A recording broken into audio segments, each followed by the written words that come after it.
नमस्कार साथियों। आज की वीडियो में हम बात कर रहे हैं कि राष्ट्रीय साधन सह प्रावीण्य छात्रवृत्ति परीक्षा यानी कि NMMAC की परीक्षा का फॉर्म किस प्रकार से फिलअप किया जाना है। और साथियों, इसमें जो विद्यार्थी उत्तीर्ण होंगे उन्हें प्रति वर्ष 12,000 रुपए की छात्रवृत्ति प्रदान की जाती है। तो आज की वीडियो में हम बात करेंगे कि राष्ट्रीय साधन सह प्रावीण्य सूची परीक्षा के लिए इसकी क्या-क्या क्राइटेरिया है, कौन-कौन विद्यार्थी इसके पात्र है और इसका फॉर्म किस प्रकार से फिलअप किया जाना है और इसकी एग्जाम कब आयोजित की जाएगी। तो चलिए वीडियो शुरू करते हैं। तो साथियों, आपका अपना चैनल नॉलेज बीसीए में आपका एक बार फिर स्वागत है। साथियों आपने अभी तक हमारे चैनल को सब्सक्राइब नहीं किया हुआ है तो सब्सक्राइब करके बेल आइकन के बटन को प्रेस कर दीजिए, ताकि जब भी हम ऐसे एजुकेशनल वीडियो चैनल पे अपलोड करें तो उसका नोटिफिकेशन आपको मिलता रहे। तो साथियों, जैसे कि आपके सामने स्क्रीन पर दिखाई पड़ रहा है कि विज्ञापन है, यह राष्ट्रीय साधन सह प्रावीण्य छात्रवृत्ति परीक्षा NMMSE 2024-25 के लिए। तो इसमें कहा गया है कि देखिए, अध्ययनरत विद्यालय में आवेदन पत्र जमा करने की जो अंतिम तिथि है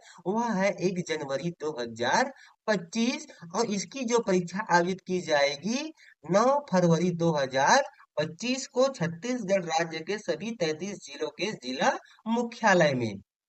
साथियों, भारत सरकार शिक्षा मंत्रालय, स्कूल शिक्षा और साक्षरता विभाग नई दिल्ली द्वारा राष्ट्रीय साधन सह प्रावीण्य छात्रवृत्ति योजना यानी कि NMMSS के अंतर्गत राज्य के कक्षा 8वीं में अध्ययनरत आर्थिक रूप से कमजोर वर्ग के विद्यार्थियों के लिए छात्रवृत्ति प्रदान की जाती है। तो साथियों, यह जो फॉर्म है वर्तमान सत्र में यानी कि सत्र 2024 में 25 में जो विद्यार्थी कक्षा 8वीं में पढ़ रहा है वही विद्यार्थी इसके लिए पात्र है, वही विद्यार्थी का फॉर्म फिलअप किया जाना है।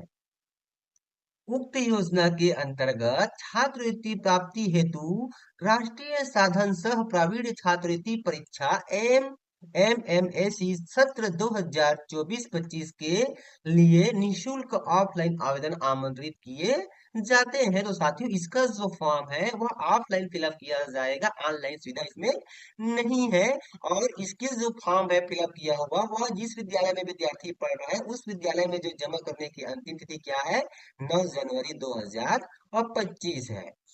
अब बात करते हैं कि इस परीक्षा में सम्मिलित होने की पात्रता क्या क्या है। तो इसमें देखिए, नंबर 1 में है कि छत्तीसगढ़ शासन द्वारा संचालित शासकीय यानी कि स्टेट गवर्नमेंट विद्यालय, शासकीय अनुदान प्राप्त यानी कि गवर्नमेंट एडेड विद्यालय और स्थानीय निकाय लोकल बॉडी विद्यालय के कक्षा 8वीं सत्र जो 2024-25 में अध्ययनरत विद्यार्थी जो पिछली कक्षा यानी कि 7वीं में न्यूनतम 55% ST SC हेतु 5% की छूट है, यानी कि ST और SC वर्ग के बच्चों के लिए यह 50% हो जाएगा के साथ उत्तीर्ण होना अनिवार्य है। तो यह है पहले क्राइटेरिया इस परीक्षा में सम्मिलित होने के लिए, जिसमें छत्तीसगढ़ राज्य के जितने भी विद्यालय हैं, चाहे वो शासकीय हो, चाहे अनुदान प्राप्त हो, चाहे स्थानीय निकाय के हो, वर्तमान शैक्षणिक सत्र 2024-25 में विद्यार्थी जो है 8वीं में अध्ययनरत हो और पिछले सत्र यानी कि कक्षा 7वीं की परीक्षा जो है 55% अंकों के साथ उसने उत्तीर्ण किया हो। ST SC के विद्यार्थियों के लिए यह जो क्राइटेरिया है वह 50% है। साथ ही नंबर 2 कि विद्यार्थी के माता पिता या पालक की सभी स्रोतों से वार्षिक आय रुपए 3,50,000 से अधिक न हो। अगली क्राइटेरिया के अंतर्गत कि शासन द्वारा प्रदत्त छात्रवृत्ति योजना के अंतर्गत चयनित विद्यार्थी को किसी एक छात्रवृत्ति का लाभ मिल सकेगा। उक्त योजना के अंतर्गत छत्तीसगढ़ राज्य हेतु कुल आवंटित जो कोटा है वह है 2,246 है, यानी कि छत्तीसगढ़ राज्य के लिए 2,246 विद्यार्थियों का चयन किया जाएगा। साथ ही यहाँ पर देखिए नोट करके कहा गया कि केंद्रीय विद्यालय, नवोदय विद्यालय, अशासकीय विद्यालय, आवासीय विद्यालय में पढ़ने वाले विद्यार्थियों को NMMSE हेतु पात्रता नहीं है। तो यहाँ पर देखिए साथियों, जो विद्यार्थी केंद्रीय विद्यालय में पढ़ रहा है या नवोदय विद्यालय में पढ़ रहा है या अशासकीय यानी कि प्राइवेट विद्यालय में पढ़ रहा है या फिर आवासीय विद्यालय में पढ़ रहा है, तो वह विद्यार्थी इस राष्ट्रीय साधन सह प्रावीण्य छात्रवृत्ति परीक्षा के लिए पात्र नहीं है। इनमें केवल छत्तीसगढ़ शासन के अंतर्गत जो शासकीय स्कूल है और अनुदान प्राप्त स्कूल है और साथ ही लोकल बॉडी स्थानीय निकाय के स्कूल है, वही के विद्यार्थी इसके लिए पात्र है। अब बात करते हैं इसकी छात्रवृत्ति के बारे में कि कितनी छात्रवृत्ति दी जाएगी। तो भारत सरकार शिक्षा मंत्रालय, स्कूल शिक्षा और साक्षरता विभाग, नई दिल्ली द्वारा उक्त योजना के अंतर्गत परीक्षा में चयनित विद्यार्थियों को कक्षा 9वीं से 12वीं तक प्रति माह 1,000 रुपए छात्रवृत्ति प्रदान की जाती है। यानी कि साथियों, एक साल में कुल हो जाएगा 12,000 रुपए। तो 9वीं में 12,000, 10वीं में 12,000, 11वीं में 12,000 और अब 12वीं में 12,000। इस प्रकार से 4 वर्षों में कुल 48,000 रुपए की छात्रवृत्ति विद्यार्थी को प्रदान की जाएगी। अब बात करते हैं कि आवेदन में संलग्न किए जाने वाले आवश्यक दस्तावेज क्या क्या है, यानी कि क्या क्या डॉक्यूमेंट सबमिट की जानी है। जिसमें नंबर 1 कहता है कि सभी आवेदकों हेतु अनिवार्य है, जिसमें पहला है आय प्रमाण पत्र। आय प्रमाण पत्र जो है विद्यार्थी के माता पिता या पालक की सभी स्रोतों से वित्तीय वर्ष यानी कि पिछले वित्तीय वर्ष 2023-24 का सक्षम अधिकारी द्वारा जारी आय प्रमाण पत्र। माता पिता या पालक शासकीय या अर्ध शासकीय कर्मचारी हो तो उनके विभागीय सक्षम अधिकारी द्वारा जारी वित्तीय वर्ष 2023-24 का आय प्रमाण पत्र प्रस्तुत किया जाना है। साथ ही अनुसूची में कहा जा रहा है कि कक्षा 7वीं उत्तीर्ण अनुसूची की छाया प्रति और अगला है आधार कार्ड की छाया प्रति। आवेदन में आधार कार्ड के अनुरूप नाम एवं जन्म तिथि लिखा जाना है। तो यह साथियों यह डॉक्यूमेंट सबमिट किया जाना है। साथ ही दूसरा है जाति प्रमाण पत्र। पिछड़े वर्ग ओबीसी के लिए, अनुसूचित जाति एससी एवं अनुसूचित जनजाति एसटी विद्यार्थियों के लिए सक्षम अधिकारी द्वारा विद्यार्थी के नाम पर जारी जाति प्रमाण पत्र, यानी कि सक्षम अधिकारी जो है एसडीएम या फिर तहसीलदार। उसी प्रकार से आय प्रमाण पत्र के लिए भी तहसीलदार और एसडीएम। उसी प्रकार से तीसरा है कि एफिडेविट यानी कि शपथ पत्र। यदि विद्यार्थी किसी अन्य पर आश्रित है तो बालक यानी कि माता और पिता को छोड़कर का शपथ पत्र संलग्न करना अनिवार्य है। कि मान लीजिए कि किसी विद्यार्थी के माता पिता नहीं है तो वो किसी पालक के साथ रहता है तो पालक को एक एफिडेविट भी देना होगा। तो इस प्रकार से साथियों आवेदन के साथ ये डॉक्यूमेंट सबमिट किया जाना है, जिसमें रहेगा आय प्रमाण पत्र, 7वीं की अनुसूची, आधार कार्ड की छाया प्रति और जाति प्रमाण पत्र और एक शपथ पत्र बालक है सबकी स्थिति में। यहाँ पे देखिए स्पष्ट कर दिया गया है कि सक्षम अधिकारी का मतलब है कि कलेक्टर, अनुविभागीय अधिकारी, तहसीलदार या फिर नायब तहसीलदार आदि। तो इन्हीं के द्वारा जारी किया गया जो जाति प्रमाण पत्र है या फिर आय प्रमाण पत्र है वही मान्य होगा। अब बात करते हैं कि आवेदन पत्र जमा करने की जो अंतिम तिथि क्या है। तो यहाँ पर देखिए विद्यार्थियों के लिए जो है अध्ययनरत विद्यालय की प्राचार्य या प्रधान पाठक द्वारा सत्यापित किया हुआ पूर्णतः भरे हुए आवेदन पत्र, प्रवेश पत्र एवं आवश्यक दस्तावेज अध्ययनरत विद्यालय में जमा करेंगे। यहाँ पे नोट करके टिप किया गया है कि छत्तीसगढ़ माध्यमिक शिक्षा मंडल रायपुर को सीधे भेजे गए आवेदनों पर कार्यवाही या विचार नहीं किया जाएगा। यानी कि एक चैनल के थ्रू यह आवेदन पत्र आपका सबमिट किया जाएगा। यदि आप डायरेक्ट छत्तीसगढ़ माध्यमिक शिक्षा मंडल को अपना आवेदन प्रेषित करते हैं तो उस पर कोई कार्यवाही नहीं की जाएगी। तो सीधी सी बात है कि विद्यार्थी जहाँ अध्ययनरत है वहां पर ये सभी फॉर्म को फिलअप करके सत्यापित करके अध्ययनरत विद्यालय में जमा करना अनिवार्य है। और इसकी जो तिथि है वह अंतिम तिथि है 9 जनवरी 2025 तक। उसके बाद प्राचार्य या प्रधान पाठक के लिए प्राप्त आवेदन पत्र, प्रवेश पत्र सह दस्तावेज एवं सूची अपने जिले के निर्धारित परीक्षा केंद्र में जमा करेंगे। तो परीक्षा केंद्र में जो जमा करने की अंतिम तिथि है वह है 13 जनवरी 2025। यानी कि विद्यार्थी जमा करेंगे अपने विद्यालय में 9 जनवरी 2025 तक और वहां के जो संस्था प्रमुख है वह परीक्षा केंद्र में जमा करेंगे 13 जनवरी 2025 तक। यहाँ पे स्पष्ट किया गया कि संस्था प्रमुख आवेदन की पूरी तरह जांच करें एवं अपूर्ण आवेदनों को निरस्त करें। यानी कि फॉर्म को परीक्षा सेंटर में जमा करने के पूर्व संस्था प्रमुख को डॉक्यूमेंट को अच्छी तरह से जांच कर लेनी है कि कहीं कोई त्रुटि तो नहीं है, अपूर्ण तो नहीं है, इस प्रकार से। अगला है कि परीक्षा केंद्राध्यक्ष के लिए प्राप्त आवेदनों में रोल नंबर आवंटित मंडल की वेबसाइट पर उपलब्ध विज्ञापन में उदाहरण को देख करके नॉमिनल रोल एवं Excel worksheet, capital letter, font type New, Roman size 10 सूची तैयार करेंगे और सीडी एवं छत्तीसगढ़ माध्यमिक शिक्षा मंडल रायपुर के ईमेल में भेज देंगे। इसकी जो तिथि है वह है 17 जनवरी 2025। अब बात करते हैं कि इसकी जो परीक्षा होगी वह 9 फरवरी 2024 को आयोजित की जाएगी, जिसमें कुल 2 पेपर होंगे। अब तो प्रथम पेपर की जो टाइमिंग होगी वह है प्रातः 10 से 11:30 बजे तक, और द्वितीय जो पेपर होगी उसकी टाइमिंग होगी दोपहर 1 से 2:30 बजे तक। अब यहाँ पर देखिए कि रोल नंबर किस प्रकार से दी जानी है। यहाँ पर एक एग्जाम्पल दिया गया है, तो यह जो कार्य है वह केंद्राध्यक्ष के द्वारा किया जाना है। परीक्षा का जो माध्यम है वह परीक्षा का जो माध्यम है वह हिंदी या अंग्रेजी में होगा, तो विद्यार्थी अपनी सुविधा अनुसार ये परीक्षा का माध्यम का चयन कर सकते हैं। अब बात करते हैं कि परीक्षा के प्रश्न पत्र पर, तो प्रथम जो पेपर होगा वह बौद्धिक योग्यता परीक्षण पे होगा, मेंटल एबिलिटी टेस्ट। प्रत्येक क्वेश्चनिष्ठ प्रश्न पर 1 अंक निर्धारित होगा और कुल 90 प्रश्न आएंगे।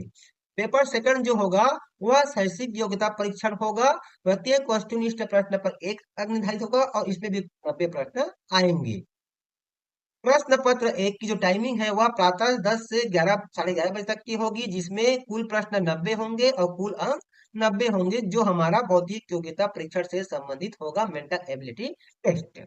उसके बाद सेकंड जो प्रश्न पत्र होगा वह दोपहर 1 से 2:30 बजे तक होगा, जिसमें कुल 90 प्रश्न होंगे और कुल 90 अंक होंगे, जिसमें विषय डिवाइड कर दिया गया। गणित के 20 प्रश्न होंगे, विज्ञान के 35 प्रश्न होंगे और सामाजिक विज्ञान विषय से 35 प्रश्न होंगे। इस प्रकार से कुल 90 प्रश्न। अब बात करते हैं कि इसका पाठ्यक्रम क्या होगा। तो द्वितीय प्रश्न पत्र हेतु जो पाठ्यक्रम होगा वह छत्तीसगढ़ शासन स्कूल शिक्षा विभाग द्वारा संचालित विद्यालयों में कक्षा 7वीं और 8वीं के पाठ्यक्रम पर आधारित बहुविकल्पीय वस्तुनिष्ठ प्रश्न होगा, यानी कि मल्टी चॉइस वाले प्रश्न होंगे। और जो इस छत्तीसगढ़ शासन द्वारा जो विद्यालय में किताब चलाया जा रहा है 7वीं और 8वीं में, उसी सिलेबस के आधार पर यह जो प्रश्न होंगे गणित विज्ञान और सामाजिक विज्ञान का। साथ ही इसमें कोई इसी प्रकार का कोई माइनस मार्किंग नहीं है, ऋणात्मक अंकन नहीं होगा। पुनर्मूल्यांकन का कोई इसमें प्रावधान नहीं किया गया है, और इसका जो परीक्षा परिणाम है उसको www.cgbsc.nic.in पर देखे जा सकेंगे। यहाँ पर परीक्षा केंद्रों की सूची एवं उसका कोड भी दिया गया है। तो छत्तीसगढ़ के पूरे 33 जिलों के जिला मुख्यालय में यह परीक्षा आयोजित की जाएगी, एक जिला में एक मुख्यालय। इस प्रकार से यहाँ पे आपको परीक्षा केंद्र का नाम, विकासखंड, जिला और उसका परीक्षा केंद्र का जो नाम है यहाँ पे आपको कोड के साथ दिखाई पड़ रहा है। अब बात करते हैं कि इसका जो फॉर्म है किस प्रकार से फिलअप किया जाना है। तो छत्तीसगढ़ माध्यमिक शिक्षा मंडल छत्तीसगढ़ राष्ट्रीय साधन सह प्रावीण्य छात्रवृत्ति परीक्षा 2024-25 आवेदन पत्र यहाँ पे आपको दिखाई पड़ रहा है कि विज्ञापन में दिए गए परीक्षा में सम्मिलित होने की पात्रता के अंतर्गत कक्षा 8वीं में अध्ययनरत विद्यार्थी के लिए सभी प्रतिभागियों के लिए पिता या पालक का सक्षम अधिकारी द्वारा जारी वित्तीय वर्ष 2023-24 का आय प्रमाण पत्र, यानी कि सक्षम अधिकारी यानी कि क्या तो कलेक्टर हो सकता है या फिर एसडीएम या फिर तहसीलदार या फिर नायब तहसील द्वारा जारी आय प्रमाण पत्र, और 7वीं उत्तीर्ण अंक सूची एवं आधार कार्ड की छाया प्रति इसके साथ अटैच करना अनिवार्य है।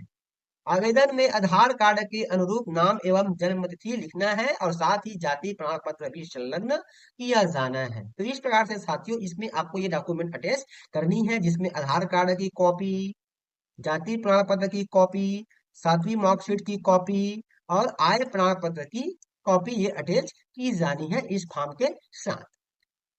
फॉर्म जमा करने की जो अंतिम तिथि है वह है 9 जनवरी 2025। परीक्षा की जो तिथि है वह है 9 फरवरी 2025। यहाँ पे कहा जा रहा है कि केंद्राध्यक्ष द्वारा आवंटित, यहाँ पे रोल नंबर केंद्राध्यक्ष द्वारा आवंटित किया जाएगा, इसको आपको फिलअप नहीं करनी है। यहाँ पे कहा जा रहा है कि परीक्षार्थी का पासपोर्ट आकार का फोटो यहाँ पे चस्पा किया जाना है, जिसको जो है संस्था प्रमुख अपने सील साइन के द्वारा इसको सर्टिफाइड करेगा, प्रमाणित करेगा। यहाँ पे कक्षा सातवीं में प्राप्तांक का प्रतिशत या फिर यहाँ पे आपको ग्रेड बता देनी है कि कितना परसेंट आपको मिला है, या फिर ग्रेड है तो यहाँ पे ग्रेड का उल्लेख कर देनी है। और अध्ययनरत कक्षा वर्तमान में 8वीं हो जाएगा, तो यहाँ पे आ जाएगा 8वीं आ जाएगा। उसके बाद यहाँ पे जन्म तिथि है, तो यहाँ पे स्पष्ट कहा गया है कि आधार कार्ड के अनुरूप ही आपको नाम और जन्म तिथि फिल करना है। तो यहाँ पे आपका जन्म तिथि आ जाएगा आधार कार्ड के अनुसार। मान लीजिए कि आपका जन्म तिथि 1 फरवरी 2010 है, तो यहाँ पे 01022001 इस प्रकार से हो जाएगा। उसके बाद यहाँ पे कहा जा रहा है आधार नंबर, तो विद्यार्थी यहाँ पे अपना आधार नंबर फिल कर देगा, जो उनका 12 डिजिट का वैलिड आधार नंबर है उसको यहाँ पे फिल किया जाना है, एक डिब्बे में एक डिजिट। उसके बाद यहाँ पे कहा गया है नंबर 1 में विद्यार्थी का नाम हिंदी में, तो जैसा आधार कार्ड में विद्यार्थी का नाम लिखा हुआ है हूबहू वहां पे हिंदी में आपको वैसा ही नाम लिख देनी है। और यहाँ पे आपको अंग्रेजी के कैपिटल लेटर में उस नाम को फिल कर देनी है इस प्रकार से। फिर यहाँ पे पिता का नाम हिंदी में फिल करना है, यहाँ पर विद्यार्थी के पिता का नाम आपको अंग्रेजी के कैपिटल लेटर में फिल कर देनी है। यहाँ पे माता का नाम हिंदी में फिल करना है, और यहाँ पे अंग्रेजी के कैपिटल लेटर में माता का नाम फिल कर देनी है। उसके बाद कहता है कि संबंधित खाने में सही का चिन्ह लगावे, तो यहाँ पे लिंग दिया गया है नंबर 4 में, जिसमें बालक के लिए बालक है बालक पे टिक करेगा, बालिका है तो बालिका पे टिक करेगा, और अन्य है तो अन्य पे टिक करेंगे इस प्रकार से। फिर अगला प्रश्न कहता है कि क्या आप अल्पसंख्यक के अंतर्गत है।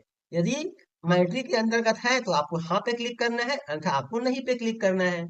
उसी प्रकार से जाति वर्ग में आपको संलग्न प्रमाण पत्र के अनुसार, यदि आप जनरल वर्ग से तो इस पे टिक करेंगे, पिछड़ा वर्ग से तो आपको पिछड़ा वर्ग पे टिक करनी है, अजा से है तो अजा पे टिक करनी है, और अजज से है तो आपको इस टिक पे टिक करनी है, यानी कि आपको यहाँ पे अपने जाति वर्ग पे सही पे टिक कर लेनी है। फिर यहाँ से आपको विद्यालय का प्रकार बतानी है, शासकीय विद्यालय के लिए आपको शासकीय पे टिक करना है, अनुदान प्राप्त के लिए आपको इस पे टिक करना है, और स्थानीय निकाय द्वारा संचालित विद्यालय है तो आपको ये वाले डिब्बे में टिक करना है।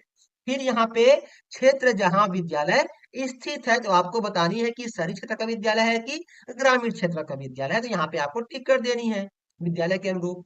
फिर यहाँ पे विद्यालय का नाम व पता, तो यहाँ पे विद्यालय का पूरा नाम आपको लिख देना है। फिर यहाँ पे विद्यालय ग्राम का नाम, पता, पोस्ट ऑफिस, जिला पूरा लिख देना है, और साथ ही यहाँ पे आपको विद्यालय ग्राम का पिन कोड फिल कर देनी है, एक डिब्बे में एक डिजिट। यहाँ पे पत्र व्यवहार का पता, तो विद्यार्थी यहाँ पे अपने पत्र व्यवहार का पता दे सकता है, जिसमें उनका पिता का नाम या पालक का नाम, फिर उनके ग्राम का नाम, पोस्ट का नाम, जिला का नाम, राज्य का नाम, और यहाँ पे पिन कोड एक डिब्बे में एक डिजिट इस प्रकार से आपको फिल कर देनी है। फिर यहाँ पे आपको पिता या पालक का व्यवसाय बताना है कि वह कृषि है तो कृषि पे टिक करना है, शासकीय नौकरी तो आपको शासकीय नौकरी पे टिक करना है, प्राइवेट नौकरी के लिए प्राइवेट नौकरी के लिए आपको इस पे टिक करना है, मजदूरी के लिए इसमें, अर्थशास्त्री के लिए इसमें, और अन्य व्यवसाय है तो यहाँ पे आपको इस पे टिक करना है, यानी कि आपको आपके जो पालक का व्यवसाय है उस पे आपको टिक कर देनी है। उसके बाद यहाँ पे आपको पिता या पालक का वार्षिक आय, जो आप आय प्रमाण पत्र संलग्न करेंगे उसके अनुसार यहाँ पे आपको अंकों में फिल करनी है, और यहाँ पे उस आय को यहाँ पे आपको शब्दों में फिल कर देनी है। यहाँ पे स्पष्ट किया गया है कि आय प्रमाण पत्र पिता या पालक का जो सत्र 2023-24 का सक्षम अधिकारी, यानी कि अनुविभागीय अधिकारी, तहसीलदार, नायब तहसीलदार आदि द्वारा जारी एवं शासकीय या अर्ध शासकीय कर्मचारी हेतु विभागीय सक्षम अधिकारी द्वारा जारी आय प्रमाण पत्र अनिवार्यता संलग्न किया जाना है। फिर अगला है कि विद्यार्थी या पालक से संपर्क हेतु मोबाइल नंबर अनिवार्यतः लिखिए, तो यहाँ पे आपको अपने 10 digit valid mobile number fill कर देनी है, एक डिब्बे में एक डिजिट। उसके बाद यहाँ पे आपको दिनांक बता देनी है कि किस दिनांक को आपने ये फॉर्म फिल किया हुआ है, यहाँ पे दिनांक आ जाएगा, यहाँ पे मंथ, और यहाँ पे सन। उसके बाद यहाँ पे पिता या पालक का हस्ताक्षर या फिर अंगूठे का निशान, यदि पालक या पिता पढ़ा हुआ है तो यहाँ पे सिग्नेचर करेंगे, और नहीं पढ़ा तो यहाँ पे थंब इम्प्रेशन करेंगे, यानी कि अंगूठे का निशान लगाएगा, और यहाँ पे आ जाएगा विद्यार्थी का हस्ताक्षर। उसके बाद ये जो फील्ड है उसको संस्था प्रमुख के द्वारा भरा जाना है, जिसमें प्रमाणित किया जाता है कि विद्यार्थी, यहाँ पे विद्यार्थी का पूरा नाम, पुत्र यानी कि यहाँ पे उसके पिता का नाम, सत्र 2024-25 में इस विद्यालय में कक्षा 8वीं का नियमित विद्यार्थी है। विद्यार्थी की संवर्ग यानी कि सामान्य, यहाँ की पिछड़ा वर्ग की अजा है कि अजज है, इसको ठीक करेंगे, यहाँ पे उसका उल्लेख करना है कक्षा छात्रवी में उसका जो प्राप्तांक है, यहाँ पे परसेंट है तो परसेंट में उल्लेख करना है, ग्रेड है तो यहाँ पे आपको ग्रेड का उल्लेख कर देनी है। इस प्रकार से तो आवेदन पत्र में दी गई समस्त जानकारियां कार्यालयीन अभिलेख एवं संलग्न प्रमाण पत्रों के अनुसार सत्यापित किया गया। और यहाँ पे संस्था प्रमुख दिनांक, मंथ और सन फिल कर देगा। यहाँ पे प्राचार्य या फिर संस्था प्रमुख का यहाँ पे नाम, यहाँ पे संस्था प्रमुख का मोबाइल नंबर और यहाँ पे उनके सील और साइन होगा। तो इस प्रकार से साथियों यह जो फॉर्म है फिलअप किया जाना है। उसके बाद देखिए यह जो प्रवेश पत्र है, रोल नंबर ये है केंद्राध्यक्ष द्वारा आवंटित किया जाएगा। बाकी डिटेल जो है यहाँ से विद्यार्थी को फिलअप किया जाना है। विद्यार्थी या फिर विद्यालय के जो टीचर है उनके द्वारा फिलअप किया जाना है। यहाँ पे जन्म तिथि आ जाएगा आधार कार्ड के अनुसार, यहाँ पे आधार नंबर, यहाँ पे परीक्षा केंद्र का नाम। तो यहाँ पे परीक्षा केंद्र का नाम में यहाँ पे हर जिले मुख्यालय में परीक्षा आयोजित की जाएगी। तो यहाँ पे आप जिस जिले के विद्यार्थी हैं, मान लीजिए कोई विद्यार्थी बिलासपुर जिला का है, तो यहाँ पे बिलासपुर जिला का विकास खंड बिल्हा में कौन सा सेंटर है, ये है सेंटर कोड और ये है सेंटर का नाम। तो इसका उल्लेख किया जाएगा। ये तो यहाँ से आपको अपना जिला और आपको अपना परीक्षा केंद्र और उसका कोड यहाँ से देख करके आपको फिल करनी है एडमिट कार्ड पे। यहाँ पे परीक्षा केंद्र का नाम, यहाँ पे हो जाएगा परीक्षार्थी का नाम यानी कि विद्यार्थी का नाम, यहाँ पे अध्ययनरत विद्यालय यानी कि विद्यार्थी वर्तमान स्कूल में जहाँ पढ़ रहे उस स्कूल का नाम हो जाएगा। यहाँ पे विद्यार्थी के पिता का नाम, यहाँ पे माता का नाम, यहाँ पे विकास खंड का नाम फिल करना है। और यहाँ से फिर आपको टिक करनी है, लिंग में आपको टिक करनी है, बालक है कि बालिका के अन्य है, या आप अल्पसंख्यक के अंतर्गत है तो इसको आपको बता देनी है हाँ या नहीं में। उसी प्रकार से यहाँ पे जाति वर्ग आपको बता देनी है। यहाँ पे विद्यालय का प्रकार में आपको बताना है कि शासकीय है कि अनुदान प्राप्त है कि स्थानीय निकाय है। और यहाँ से आपको विद्यालय की स्थिति बता देनी है कि शहरी है कि ग्रामीण है। उसके बाद यहाँ पे हस्ताक्षर एवं मुहर जो है परीक्षा केंद्र तिथि का लगाया जाएगा जब आप इसको जमा कर देंगे। और परीक्षा तिथि में वीक्षक द्वारा परीक्षार्थी उपस्थिति प्रमाणित, इसको आपको यह जो वीक्षक जो है एग्जाम दिवस के दिन अपना साइन करके प्रमाणित करेगा। तो यहाँ पे आपको परीक्षार्थियों के लिए कुछ इंस्ट्रक्शन भी दिया गया है। इस इंस्ट्रक्शन को आपको पढ़ लेनी है कि किस प्रकार से आपको ओएमआर शीट पे गोला करनी है, किस प्रकार से आपको ओएमआर शीट फिलअप करनी है, ये चीजें यहाँ पे आपको बता दी गई है। तो आई होप साथियों की वीडियो में बता। साथियों जो विद्यार्थी छत्तीसगढ़ राज्य में वर्तमान में कक्षा 8वीं में अध्ययनरत है वो सभी विद्यार्थी इसके लिए अप्लाई कर सकते हैं। और जब ये क्राइटेरिया में आ जाते हैं तब उनको प्रति वर्ष 12,000 रुपए की छात्रवृत्ति अर्थात कुल 4 वर्षों तक छात्रवृत्ति मिलेगी, कुल 48,000 रुपए।